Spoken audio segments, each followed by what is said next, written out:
transfert de stock, c'est tout simplement une opération qui consiste à faire un mouvement physique des biens d'un point à un autre. Dans les entreprises, vous allez parfois entendre parler de transferts de dépôt à dépôt. Ou encore des virements de dépôt à dépôt. Donc, ce sont des opérations qui sont assez récurrentes dans les entreprises, qui consistent tout simplement à approvisionner des points quittant d'un point A à un point B.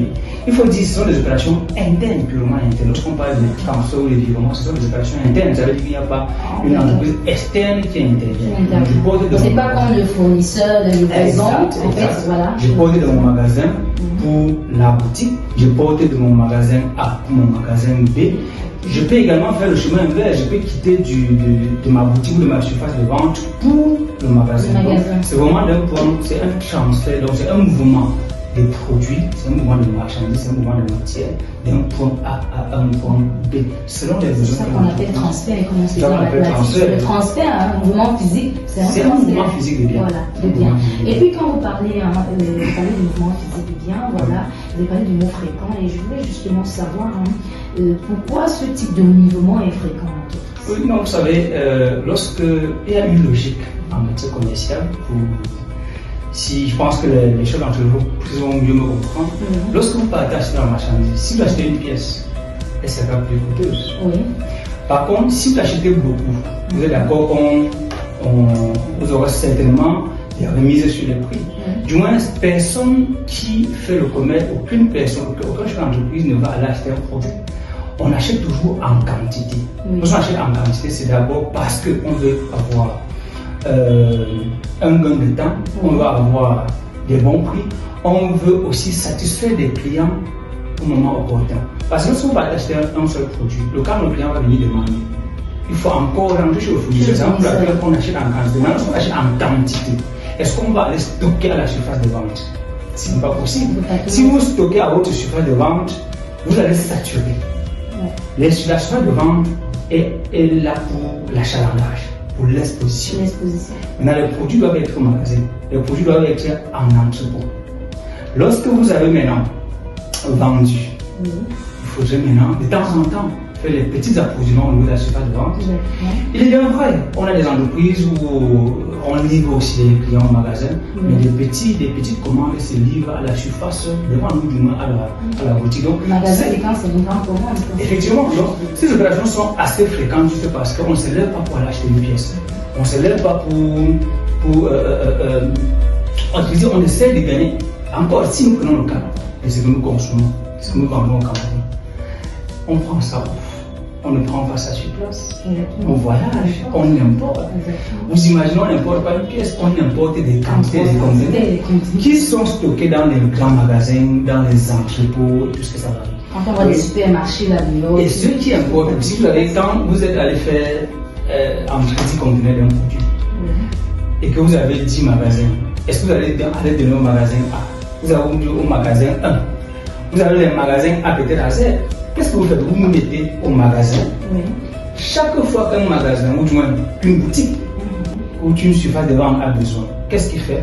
Il émet sa commande et le magasin fait tout simplement un transfert au point sollicité. Donc, vous voyez, ce qui crée le flux, ou du moins ce qui fait en sorte que ces opérations sont assez fréquentes. Parce que celui qui veut que sa surface de vente soit assez achalandée, soit bien exposée, il ne va pas venir encore quand des choses touffues. Je voulais dire, quand vous regardez les cartons, quand vous imaginez que vous entrez dans un magasin, vous voyez les cartons, ce n'est pas assez présentable. Qu'est-ce qu'on fait? On met au magasin et de temps en temps, au besoin, on essaie d'approvisionner, on sort les produits, on expose et tout. Donc, moi, je pense, à mon avis, c'est ce qui crée le flux, c'est ce qui fait en sorte que ces opérations sont assez fréquentes dans l'entreprise. Parce que lorsqu'on achète pour une entreprise qui a des points A, point B, point C, on n'achète pas pour un point précis. On ne peut non plus aller stocker là-bas. Donc, il faudrait bien mettre un entrepôt au magasin. Et au besoin, maintenant, chacun met sa commande et l'approvisionne. Et là, ça me fait me poser une certaine question. Parce que j'allais vous demander quel type d'entreprise est susceptible de faire des transferts inter-agences. Mais là, lorsque vous avez dit qu'il y a une partie de la réponse, je me dis, ou alors peut-être c'est toute la réponse, parce que là, si je résume, ce que vous avez dit, c'est que si je veux tirer la réponse à cette question, ce que vous avez dit, c'est ce type d'entreprise qui achète et qui a un magasin principal où il garde, il stocke, il a un entrepôt, et après il doit approvisionner les autres agences, les différents points de vente. Donc là, on parle d'un dépôt principal et puis maintenant on approvisionne les autres agences. Mais maintenant, est-ce que ce n'est que ce type de configuration qu'on trouve dans les entreprises qui font le transfert? Non, pas seulement. Là, c'était déjà un élément, parce que votre question était de savoir quel type d'entreprise est concernée. Donc, c'était de savoir, oui, la question la question en ça que si je veux répondre concrètement à la question, il disait est-ce que toutes les entreprises qui commercialisent ou du moins qui font dans le stock, elle a été stock ici, ça peut être le stock de marchandises, ça peut être le stock de matière, ça peut être le stock de produits finis, du moins tout type on peut dire commercial et industriel, agricole et ainsi de suite. Vous voyez un peu, parce que même en agriculture, dans l'agricole, on peut prendre d'un point A à un point B. Donc, les types d'entreprises, je veux dire, toutes les entreprises qui font dans le commerce où il y a un stock. On ne parlera pas peut-être de transfert lorsqu'on sera dans le service, mais tant qu'on est dans le stock, nous sommes concernés, donc toutes les entreprises sont concernées. Alors, je pense que là, on a quand même assez contextualisé le système. Vous avez un appel? Vous avez assez contextualisé et puis on a bien compris avec tous les internautes ce que c'est qu'un transfert interagence qui ont dépôt à dépôt. Et vous nous avez expliqué qu'il s'agit de toutes les entreprises. Et ce que j'allais rajouter même dans ce que j'ai vu au quotidien, on a aussi ces entreprises. Je comprends en gros dans ce que vous dites, c'est que les entreprises qui ont plusieurs agences, voilà. Et puis parfois même j'ai l'impression que le transfert n'est pas toujours du dépôt principal vers une agence. Parfois ça peut même être entre les agences. Effectivement. Vous voyez un peu? Ça c'est un élément qui est aussi important de signaler.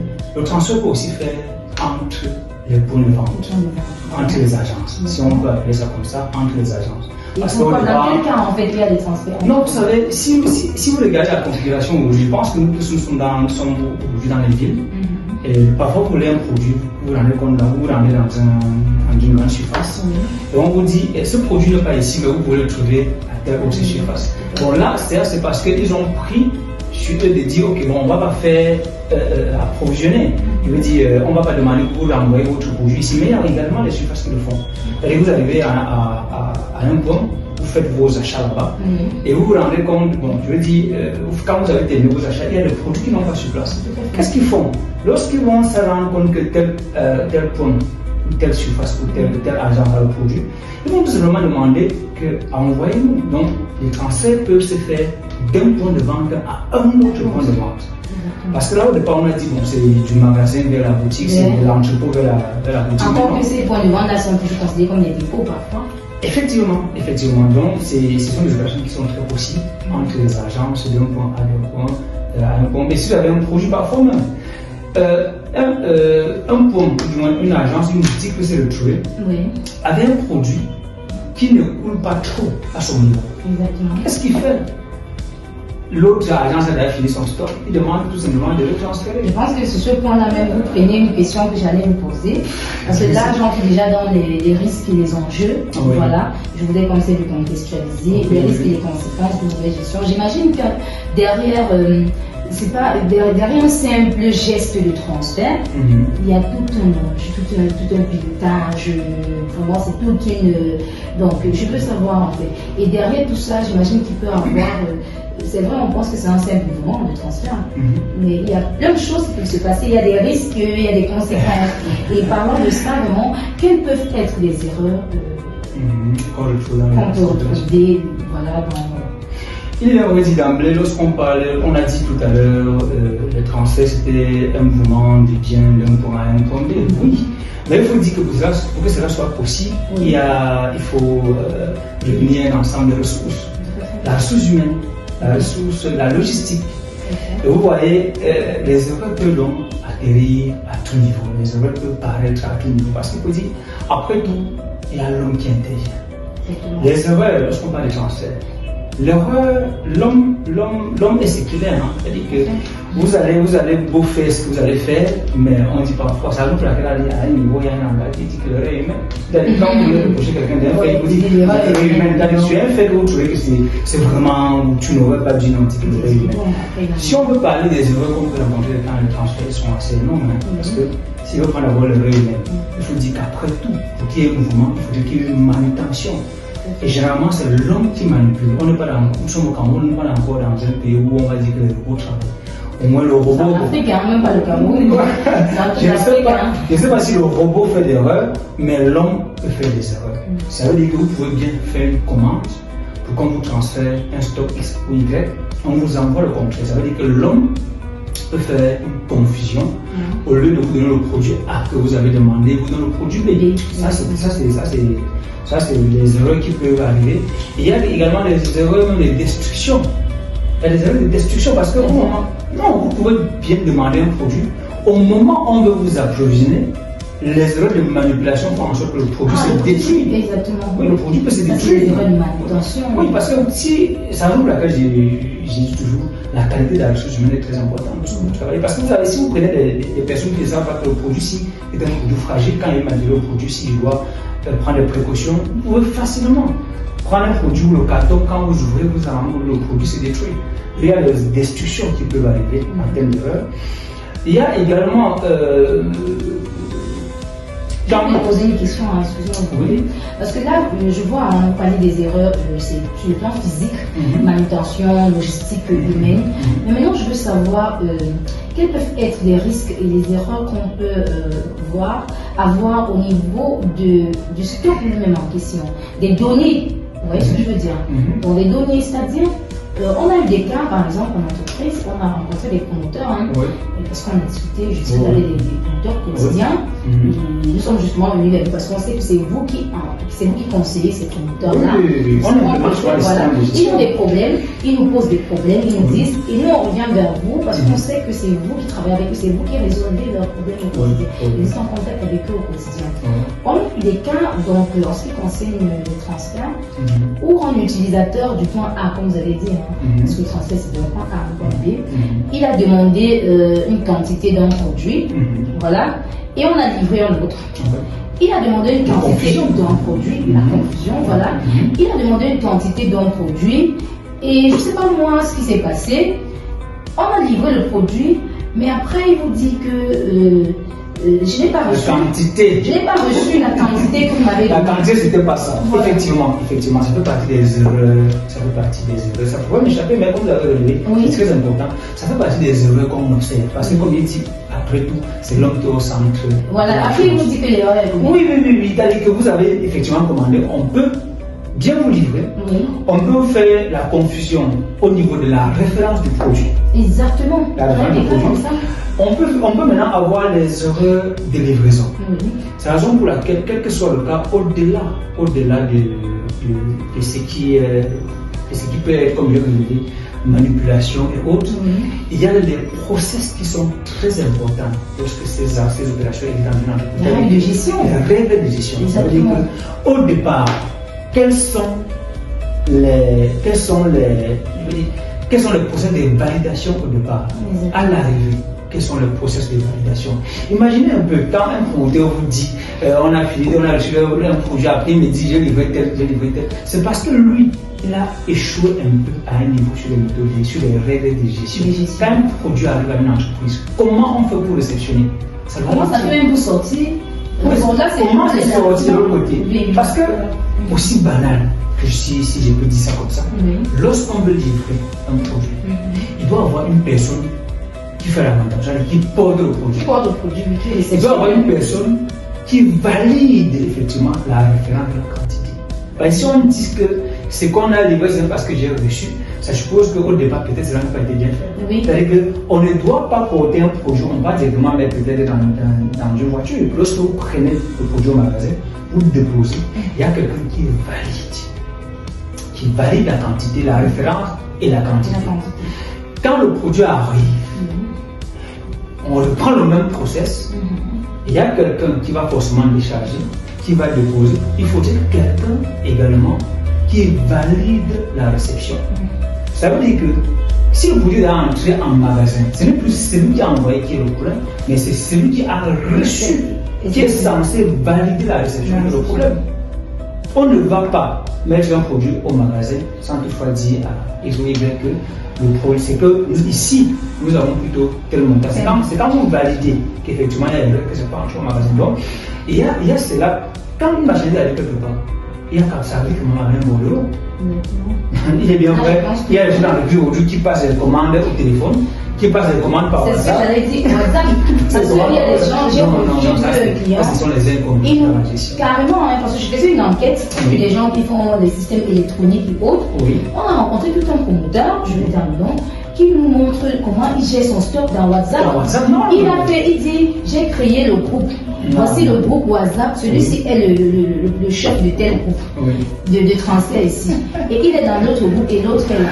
Après, il dit, bon, pour faire les transferts, j'ai écrit, parce que voilà le tableau de stock, il a épinglé. Donc quand il fait un transfert, ce qu'il fait, c'est qu'il épingle le transfert.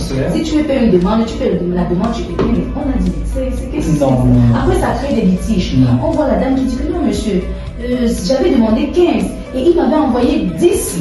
Donc voilà, et celui-même qui a transporté commence à se dire mais voilà, c'est vraiment. Non, vous savez, c'est des choses banales dans l'implémentation. C'est juste parce que aussi nos chefs d'entreprise ont tendance à mettre de l'argent où il ne faut pas. Parce que quand il dit c'est des choses banales, ça suppose que confectionner des éléments qui permettent d'assurer un bon transfert, c'est beaucoup de rien. Lorsque vous émettez une commande, ce que vous faites, c'est que vous établissez un bordereau de livraison. Ça, c'est sur le plan manuel. Ça, c'est sur le plan manuel. Vous établissez un bordereau de livraison que vous envoyez. Aujourd'hui, le bordereau de livraison, vous pouvez d'abord établir quand même un bordereau manuel. Même si vous filmez, vous envoyez à la personne, il faudrait quand même qu'il y ait au départ, il y ait quand même quelque chose d'écrit. Vous envoyez. La personne qui va vous livrer, après avoir assemblé tout ce que vous avez exprimé comme besoin, va également élaborer un bordereau. Donc, vous avez établi à la base un bon de commande. Vous voulez dire un bon de commande au départ. C'est un bon de commande au départ. Lui, quand on a rassemblé la commande, qu'est-ce qu'il fait? Il établit un bordereau de livraison. Quand la marchandise arrive, ça arrive avec son bordereau de livraison. Lui peut même vous livrer sans avoir votre bon de commande physique. Comprenez un peu, parce que s'il y a un magasin, s'il y a un entrepôt au port, et que j'ai la boutique à Yaoundé, mon entrepôt à Douala, j'écris quand même mon bordereau, je filme, j'envoie par WhatsApp. Il scanne, je veux dire, il imprime parce qu'aujourd'hui, on peut envoyer le papier par WhatsApp et qu'on imprime de l'autre côté. Tout à fait. Donc la personne envoyer sur comme PDF. Imprime votre document, fait maintenant son bordereau de livraison parce que la marchandise doit quand même quitter. Ça, c'est quand même, je veux dire, c'est le verbe. La marchandise doit quitter avec le bordereau de livraison. Mais il y a ceux qui le font oralement. Non, ça doit quitter avec le bordereau de livraison qui a aussi une souche. Ça doit quitter avec le bordereau de livraison. Une souche, oui. On détache la souche, on remet à l'autre et puis la souche reste. Ça, après, il faut tracer. La marchandise doit se déplacer avec ce bordereau de livraison. Quand la marchandise arrive, qu'est-ce qu'on fait? Celui qui réceptionne la marchandise doit prendre son bordereau de livraison. Ce que moi je refuse généralement, c'est que ne prends pas le bordereau de livraison et coche le bordereau de livraison. Tu dois établir un procès verbal de réception. C'est quoi un procès? Non, tu dois établir un procès verbal de ce que tu as reçu. Effectivement, même si tu as un bordereau de livraison, c'est un autre document. C'est un autre document à part. Tu peux reprendre le bordereau de livraison, mais qui confirme à tes écrits ce que tu as reçu. Ça veut dire que j'ai un produit A avec la désignation 10. Je vais relever quantité livrée 10, quantité reçue 10. Là, ça c'est des écrits que je marque sur quoi? Sur mon PV de réception. Est-ce que vous pouvez mettre ça sur pied, madame? Vous voyez ça coûte quoi? C'est vrai, hein, c'est un peu vraiment. Ça ne coûte rien. C'est juste parce que parfois les gens d'entreprise créent eux-mêmes le laxisme dans le travail. C'est lui-même qui. Non, de la personne à partir des pressions inutiles. Et c'est pour ça, quand il y a des problèmes, on a du mal à remonter. Les erreurs existent. Mais les erreurs existent parce que à la base, on a pas mis les simples règles de gestion qui peuvent venir encadrer quelque chose. Je dois commander avec un bordereau de livraison que je ne peux pas envoyer, que je peux scanner et envoyer. Il y a le mail, il y a WhatsApp, il y a tout ce que ça va avec. La personne imprime lorsqu'il va me livrer. Il accompagne avec son bordereau de livraison pour concevoir un bordereau de livraison contre bien. C'est vrai que je ne vais même pas vous donner les réponses, parce que moi je suis partisan du digital. Hein. Quand donc, ça... Oui, bon. Peut-être on pourra en parler. Comment ça se fait? Maintenant, ça arrive, la personne prend son papier. Il a dit que quand il prend les états de réception du marchandise, j'ai la commande, j'ai le brevet de livraison, et j'ai le procès de réparation. Parce qu'en fait, je vais les écrire. Est-ce qu'après ça, quand j'ai ces trois documents, est-ce qu'il va aller encore entendre que l'on est transféré? Encore que même au départ, le chauffeur doit signer à la réception. Parce que parfois, le problème, c'est souvent le transporteur. Hein. C'est le transporteur, mais ça arrive. Aussi. Ça arrive, ça pour laquelle, au départ, lorsqu'on établit un bateau, des commandes de livraison, on met les parties signantes. Les parties qui vont signer. Telle personne a signé, telle personne a signé, telle personne a signé. Quand vous assurez la logistique, vous devez signer au départ, vous devez également signer à l'arrivée. Aussi pour dire, vous avez bien fait votre travail, vous avez bien assuré votre mission. Je pense que ce point-là, vraiment, on est très clair. Et voilà, on a pu dégager les risques et les conséquences, les erreurs fréquentes. Et grâce aux exemples de papa. Et maintenant, je voudrais comprendre quels peuvent, parce que vous de toutes ces erreurs et des risques qu'on a pu dégager ensemble. Pour un entrepreneur, parce que nous sommes là, le but c'est vraiment de permettre aux entrepreneurs de réaliser les pertes qu'ils font en entreprise. Et comment éviter ces pertes. Et vous savez, le gros, comme vous disiez tout à l'heure, en Afrique, le problème des entrepreneurs, c'est souvent l'argent. L'argent, c'est le nerf de la guerre. Donc, je veux savoir quelles sont les pertes, quel est l'impact financier de tous ces risques et problèmes, une mauvaise gestion de transfert. Non, vous savez, on ne peut pas. Dès lors qu'on parlait de l'impact financier, c'est vraiment le coût que l'entreprise va subir et les pertes que l'entreprise va subir. Lorsqu'il y a une mauvaise gestion en matière de transfert, il peut y avoir perte. Il peut y avoir, quand je dis perte, ici c'est perte de temps et perte de produits. Donc je ne peux pas seulement ici, il y a perte de temps, perte de produits. Perte d'argent. Perte de produits, c'est perte d'argent. Perte de temps, c'est perte d'argent. Encore. Il faut vraiment dire que le temps, c'est de l'argent. Parce que quand vous avez commandé un produit, à un bon au magasin, lorsque l'opération n'est pas faite à temps, vous voyez que vous perdez en argent. Quand il y a des pertes de produits, quand il y a des destructions, vous perdez en argent. On ne veut pas dire que le coût financier doit être évité. Non, ce n'est pas possible parce que vous n'allez pas acheter des conteneurs de produits pour venir les mettre dans votre surface de vente. C'est chose techniquement impossible. Mais ce que j'ai envie de dire, c'est juste de dire, c'est d'ajouter que les chefs d'entreprise doivent tout simplement optimiser en mettant des mécanismes de contrôle et de sensibilisation. Parce qu'il y a des chefs d'entreprise qui pensent que c'est en parlant fort, c'est en donnant des punitions que les travaux sont vraiment bien faits. Non, c'est que vous devez utiliser une ressource humaine qui est adaptée, chacun va savoir exactement ce qu'il a fait et la méthode qu'il doit employer pour faire quoi que ce soit. Vous voyez, il y a des produits, est-ce que vous savez, il y en a qui transportent des produits qui ne sont pas fragiles, il y en a qui transportent des produits qui sont fragiles. Vous voyez, quelqu'un peut bien travailler dans les produits qui sont fragiles, mais le fait qu'il a été formé, le fait qu'il est sensibilisé au quotidien, il sait que, ok, je peux prendre telle disposition. Donc, il y a la formation pour éviter, pour avoir les coûts financiers. Donc, il faut former le personnel, il faut avoir un personnel adapté. Pour moi, je trouve que c'est. Je pense que c'est vraiment important. Et vraiment, on voit là rapidement les pertes financières que l'entreprise peut avoir. Et tout à l'heure, on parlait même au niveau de la logistique. La logistique, oui, elle est aussi importante. Parce que je pense que avec les transferts, je voulais quand même dire, comme je disais tout à l'heure, on ne peut pas s'en passer. La logistique, on oublie de l'utiliser. Mais l'entreprise doit maintenant mettre aussi un sorte de système qui lui permet d'assurer ou du moins d'avoir les moindres coûts et assurer en moins. Parce que, vous voyez, si vous avez une entreprise, si vous avez une structure qui, au moment de faire la commande, ne prend pas le temps de bien examiner le besoin, c'est-à-dire que chaque fois on va commander, chaque fois les véhicules seront en mouvement pour approvisionner. C'est-à-dire qu'on va se retrouver en train d'aller au magasin pour voter peut-être, rentrer avec la voiture qui est vide. Parce qu'il y a rupture, parce que quand on porte non, pas parce qu'il y a rupture, peut-être parce que le personne qui est en place n'a pas fait le bon diagnostic pour dire qu'est-ce que je commande. Parce que on doit, au moment où on passe comment, on doit regarder. Si on n'a pas de système, moi, si vous avez un système qui vous émet, c'est disponible. Non, avoir, est-ce que moi je suis dehors, je rencontre des choses. Vous avez quelqu'un là qui vous avez fait une commande, à peine la commande arrive, on s'en rend compte qu'il y a tel autre produit qu'on aurait dû prendre. On aurait dû prendre. Ou alors même on se rend compte que c'était beaucoup. Voilà, on se retrouve dans un surstockage. Charles vous l'avez dit, à la base, on doit avoir des personnes qui prennent du temps d'examiner.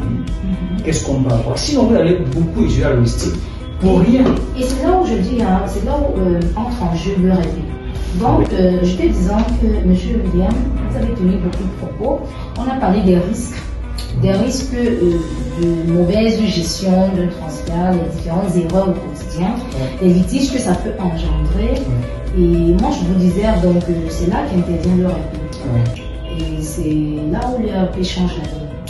Parce que vous allez voir, vous avez pris par exemple, vous avez parlé de filmer, de filmer à des cas où on filme, vous avez pris un exemple de vos clients, ils filment les factures avec, ils filment et puis l'envoient par WhatsApp, voilà, pour faire un bon de commande, ils filment un bon de commande, ils l'envoient. C'est bien beau, ça peut être des procédures, des process comme ça que les entreprises essaient de mettre en place pour pouvoir gérer, essayer de tracer, parce que nous ne voulons pas qu'on parle de traçabilité. Mais bon, dans WhatsApp, après, on a des messages éphémères, ça peut se faire. Vous pouvez envoyer de l'autre côté, il a activé les messages éphémères, ça se fait. Ou alors, quand son téléphone est plein, il va supprimer. Voilà. Vous avez parlé du cas de celui qui le procès verbal de réception, où on a tout. Donc, moi, je pense que tous ces outils-là, tous ces méthodes-là, aujourd'hui, avec le répit, ça vous digitalise tout ça. Ça dématérialise tous ces process et ça vous permet d'avoir un gain de temps. Parce que tout à l'heure, vous-même, vous avez dit que dans les risques, dans les problèmes rencontrés, on a des pertes de temps. Et qui parle de perte de temps, parle de perte d'argent. Celui qui filme, moi je vais vous prendre un cas, je vais vous expliquer vraiment sur votre exemple que vous avez pris. Quand je filme le bon de commande, j'envoie. Je peux lire, celui qui reçoit le bon de commande, lui, il a reçu, il va lire. Prenons le cas de celui qui a peut-être même déjà un logiciel. Parce que là, on parle de la gestion du transfert. Qui a un logiciel, par exemple, et qui ne prend pas en compte la gestion du transfert.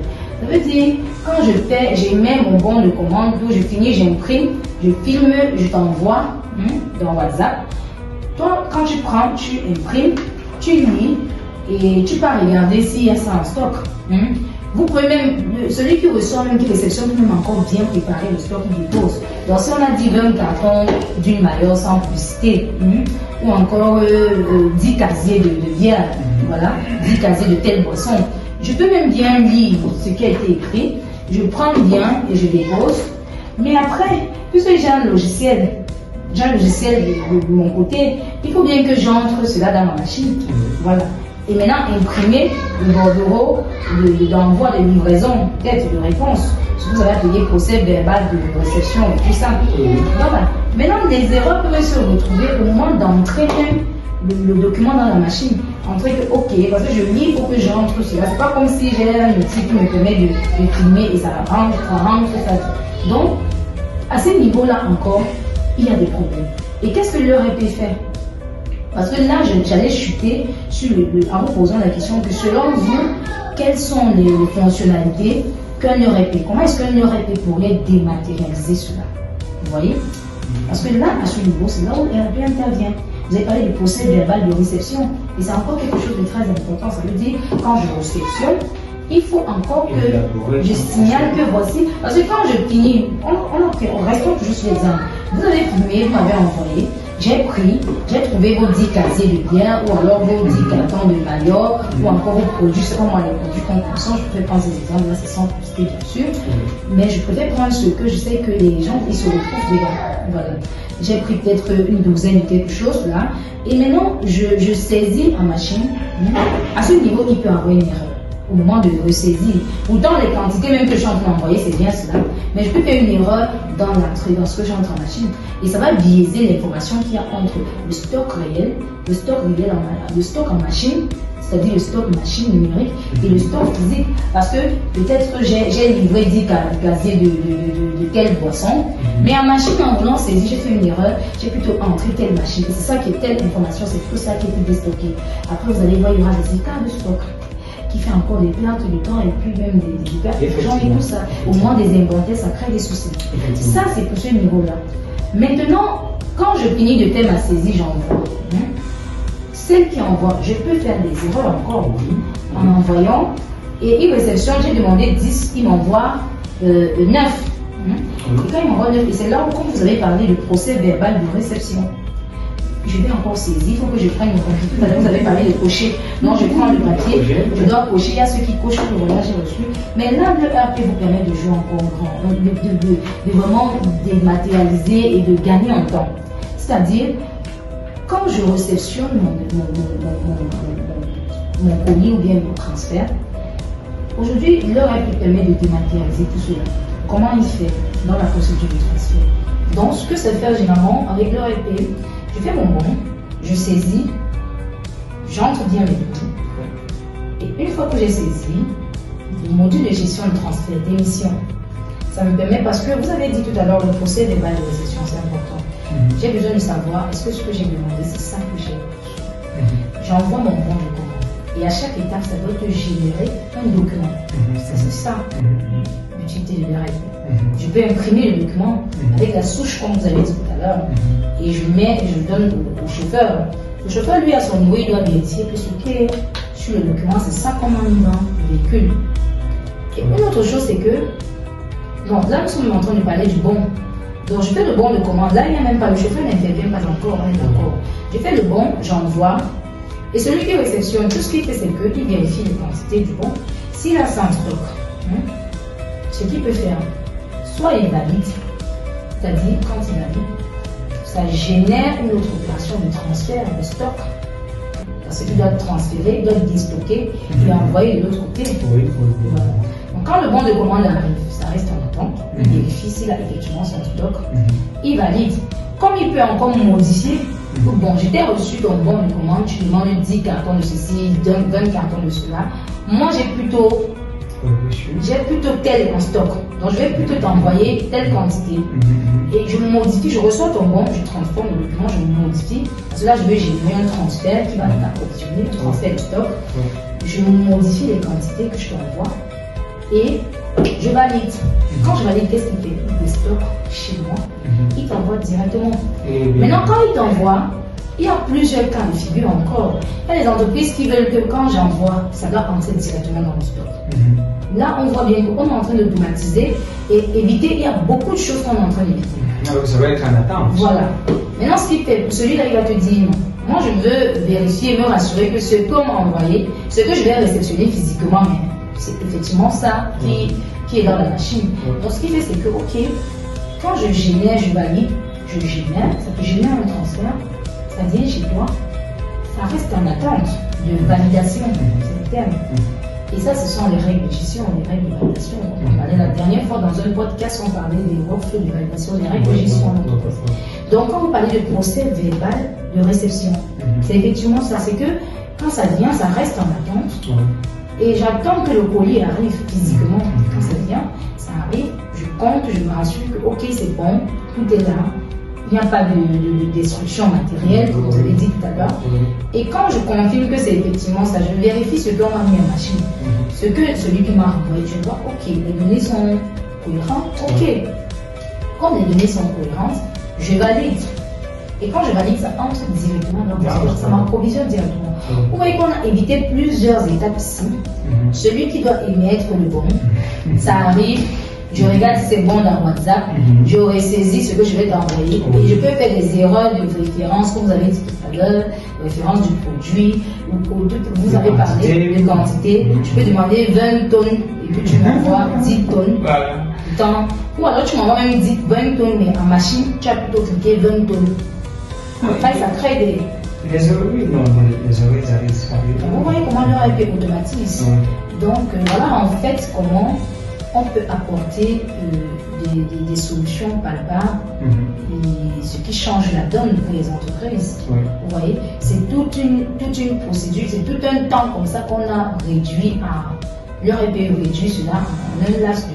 C'est un seul mouvement envoyé depuis, il n'y a qu'une seule personne qui a fait les saisies, c'est celle qui a fait les mises au bon, les commandes. Elle a enlevé toutes les saisies, elle a fait son temps, elle a fait toute une facture, tout un document de bon. Après, on transforme ça dans les documents. On prend, je modifie. Si c'est que j'ai plus de transferts en stock, vous voyez, je valide juste que ça me génère un transfert, ça va de la dame, de la personne qui a émis le bon. Et puis après, elle vérifie. Si ça arrive et que c'est bon, elle valide, ça entre. Il n'y a pas de ressaisie, il y a procédé pas de réception. À chaque étape, ça vous génère un document. Le document de livraison, vous pouvez choisir ça vous. Parce qu'on a des clients, il y a des clients même qui décident de faire des transferts plutôt en vente chez leurs agences. C'est-à-dire qu'il fait comme des bons livraisons, comme s'ils vendaient de la marchandise. J'aurais bien voulu, si le temps nous permettait d'évoquer ces bêtises, je veux qualifier tout ça de bêtises. Ah bon? Que les gens, oui, bien sûr. Quand vous vendez à votre agence, après en fin d'année, vous ressortez vos états, vous avez un chiffre d'affaires qui est biaisé. Vous avez une marge qui est biaisée parce que quand vous avez vendu à votre agence, ça a créé un chiffre d'affaires, non? Oui. Ça a créé une marge. Bon, après, n'est-ce pas? Un chiffre d'affaires qui n'a pas existé. Qui n'existe, c'est un chiffre d'affaires fictif. Parce que si vous êtes actuellement à 10 000 de chiffre d'affaires, vous vendez un produit de 500 à une autre agence, ça crée, vous allez passer à 10 500 de chiffre d'affaires. L'autre agence va maintenant revendre aussi, ça va encore augmenter 500, on sera maintenant à 11 000, alors qu'en réalité on a une seule vente. Ça veut dire qu'une entreprise qui, au lieu d'envoyer la marchandise à une autre agence, possède pas la vente. C'est les méthodes de gestion où la comptabilité n'existe pas, où les règles de gestion n'existent pas. Déjà à la fin d'année, vous allez faire vos états, vous aurez des états bien erronés. Chiffre d'affaires erroné, marge erronée, décision à prendre erronée. Ça c'est quand même très important ce que vous dites. Mais je ne sais pas, est-ce que ça peut être géré du genre, je considère ça comme un chiffre d'affaires fictif? Est-ce que ça vous parle? C'est-à-dire dans leur EP, j'essaie de faire une différence, peut-être le type de chiffre d'affaires. Je sais que ça c'est le chiffre d'affaires réel, ça c'est le chiffre d'affaires. Parce que je sais que c'est comme les clients internes en fait. Oui, est-ce qu'on va aller facturer le client il n'y a pas de manière de facturer. La vente. Bon, d'autres vont peut-être dire on facture au prix, on facture sans marge. Tant qu'on n'a pas de facturation, ça dégage un chiffre d'affaires. Vous avez enlevé la marge, mais vous n'avez pas enlevé la vente. C'est-à-dire qu'on dit que bon, on fait en sorte qu'il n'y a pas de marge pour qu'ils vendent là-bas, on est la marge. C'est-à-dire que vous avez enlevé le volet marge, mais le chiffre d'affaires existe. Parce que par exemple de 500, le produit commence à 500, peut-être pas avoir une marge de 200, je suppose que le coût en réalité c'est 300. Et 300 avant de vous rester au niveau de la vente. J'allais poser une question à M. Kénissia. Vous, au quotidien, est-ce qu'il y a des heures qui automatisent déjà Madame Léra, avant de répondre à cette question, vous savez, vous relevez tout à l'heure beaucoup des choses que l'ERP fait en matière de transfert de stock, en matière de transfert, en matière de, je dirais même en matière de gestion de stock. Je vais vous dire une chose, pour moi aujourd'hui, sincèrement, avec l'accompagnement du moins avec le travail qui est fait au quotidien, avec les observations que j'ai faites, je vous assure que quelqu'un qui gère le stock et n'utilise pas l'ERP, c'est comme, je vous dis, c'est travailler à l'aveuglette. Il n'y a rien, dire rien, qui assure une meilleure gestion de stock. Tu peux le transfert, la gestion, c'est on parle de transfert. Un transfert de stock que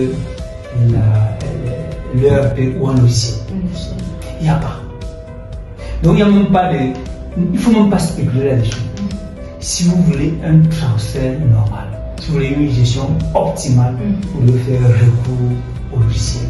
Vous devez faire recours aux erreurs. Il y en a. Tout à l'heure, nous avons parlé des erreurs qu'on pouvait qu'on rencontre. Ces erreurs, c'est parce qu'on est au manuel. Mais dès lors que vous avez mis un système de gestion informatisé, vous avez mis l'ERP sur pied, toutes ces erreurs-là sont dégagées. Quels sont les éléments fondamentaux qu'on peut inclure dans l'ERP pour avoir une bonne traçabilité lorsqu'il y a un transfert? Lorsque vous concevez l'ERP, il y a par exemple, vous ne pouvez pas, quand l'ERP est bien conçu, lorsqu'on fait un mouvement d'un point A à un point B, déjà lorsqu'on prend le document qui a servi de faire le transfert, on a la désignation du point de départ, la désignation du point de départ. C'est derrière un élément de traçabilité. Vous avez les références qui sont bien libellées. Vous savez, lorsqu'on a créé l'ERP et qu'on a créé une désignation, la désignation reste à vie. Par contre, lorsque vous demandez à l'homme d'écrire, quand l'être humain va commencer à écrire, à un moment, on va abréger. C'est-à-dire que vous avez la désignation exacte Exactement. du produit. Ça, c'est des produits qui ont des désignations vraiment. Après, vous n'avez pas seulement la désignation, mais vous avez la référence, la désignation, le conditionnement. Ouais, ça, ce sont les éléments de traçabilité. Autre élément de traçabilité, comme que l'ERP retient, c'est le jour, c'est la date, c'est les heures, c'est la personne qui émet, c'est la personne. Je dis, il y a l'ERP est l'élément fondamental, c'est la clé si vous voulez avoir une certaine traçabilité dans votre gestion de stock et surtout dans vos transferts. Parce que si le document fait ressortir, vous pouvez faire en sorte que le document ressorte tous ces éléments. Vous ne pouvez pas prendre un papier, vous relevez tout ce que vous entendez, vous écrivez heure de départ, heure d'arrivée. Là, on ne parle de minutes, quand on parle de tarif, ça ressort bien sûr jusqu'au centime. Donc ce sont des paramètres que l'ERP inclut, mais qui sont très importantes pour le transfert de stock et non pour la gestion de stock de façon globale. Alors, M. Kibeti, avec nous, on remercie vraiment, je vous remercie de nous avoir reçus dans vos locaux. Et je pense que votre expertise aujourd'hui n'est plus approuvée, donc tout le monde nous a compris, nous avons compris. Et vous qui nous suivez de l'autre côté de la caméra, si vous souhaitez savoir comment est-ce qu'on peut vous aider, comment est-ce que vous souhaitez, je veux dire, si vous souhaitez améliorer votre gestion des transferts entre dépôts ou directement d'une agence à une autre, vous souhaitez un accompagnement, savoir plus sur comment l'ERP ou encore Aurore peut vous aider à gérer cet aspect de votre société-là. Alors n'hésitez pas, vous pouvez nous contacter via WhatsApp ou le contact qui s'affiche en dessous. Voilà, nous sommes là pour accompagner. Pourquoi pas même vos clients, M. Kibeti? Merci, aujourd'hui on est engagés à évoluer ensemble. Voilà. Mais sinon, je vous dis sincèrement merci. Merci d'être passé, d'être venu chez nous et d'avoir aussi pensé à modeste personne. Vous êtes très humble d'ailleurs. Merci beaucoup. On n'arrive pas à dire modeste personne. Non, c'est vraiment, c'est fait un plaisir d'échanger sur ce sujet avec vous. Et c'est un début, on va dire, le meilleur avenir. On va tout simplement demander aux milliers des abonnés de continuer à suivre et qu'ils sachent que les bonnes choses sont vraiment en cours. C'est un projet. Voilà. Et on va y arriver. D'accord, Dieu voulant. Alors, n'oublions pas, nous accompagnons les entreprises de l'espace Corada, que ce soit avec Aurore ou RP, c'est dans l'espace Corada. Donc, si vous nous suivez, vous avez besoin d'une démo gratuite sur le module gestion de transfert Aurore, n'hésitez pas à nous écrire. Nous allons programmer une démo gratuite. À la prochaine, podcast. Merci et vraiment à tous ceux qui hésitent encore, qu'ils sachent qu'il n'y a pas mieux qu'Aurore, ou s'il n'y a pas mieux que nous ici. Bien sûr. Surtout que vous accompagnez par des cabinets, c'est très important. Pas des cabinets parce que vous tombez sur des professionnels. Voilà. Vous savez, là, ce que nous faisons aujourd'hui, c'est qu'on prend l'expérience qu'on a eue quelque part, on vient implémenter ce que les gens ne savent pas. Donc c'est très important. Il faut faire recours au service, il faut faire recours au conseil, il faut faire recours à ceux qui ont déjà de l'expérience qui est dans la différence. Okay. Donc merci, c'est très plaisir. À la prochaine, monsieur. Au revoir.